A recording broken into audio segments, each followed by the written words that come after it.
لیکن اصولی طور پر اسلام دولت سے نفرت نہیں سکھاتا، مادی ترقی سے نفرت نہیں سکھاتا. کیوں؟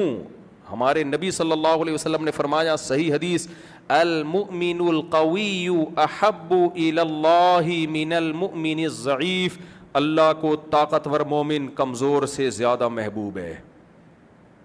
اب یہ بھی سینٹنس ہے لیکن اس میں بھی ایک لا چھپا ہوا ہے. لا کا کیا مطلب؟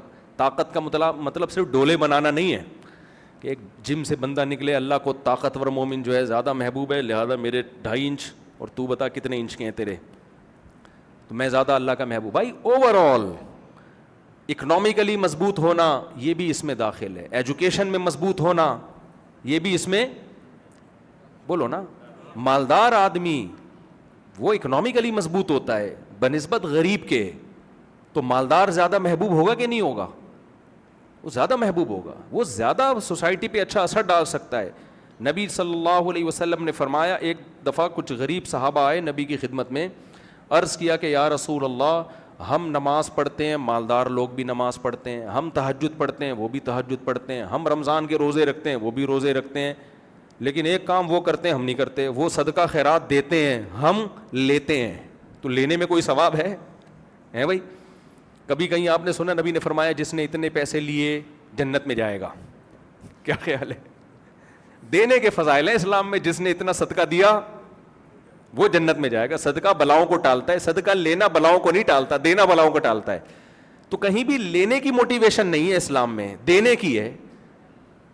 ایک صحابی نبی کی خدمت میں آئے، عرض کیا یا رسول اللہ کچھ پیسے چاہیے، کچھ بھی نہیں ہے. آپ نے فرمایا گھر میں جو کچھ ہے وہ برتن لے کر آئے، آپ نے اس کو نیلام کیا، کلہاڑی خرید کے دی اور کہا، پھر ان کو آپ نے سکھایا، پھر فرمایا کہ اللہ کو حدیث کا مفہوم ہے دینے والا ہاتھ پسند ہے، لینا تو مجبوری میں ہوتا ہے، پسند نہیں ہے اللہ کو لینے والا ہاتھ.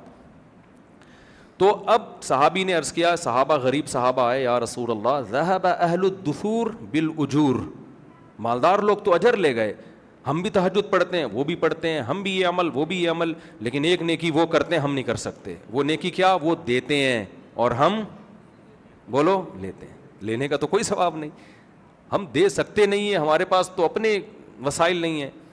تو آپ صلی اللہ علیہ وسلم نے ان غریب صحابہ کو ایک تسبیح بتائی کہ تم یہ تسبیح پڑھا کرو، یہ اللہ کا ذکر ہے مخصوص مقدار میں، یہ کیا کرو.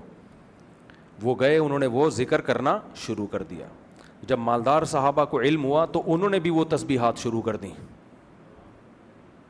سمجھ رہے کہ نہیں سمجھ رہے؟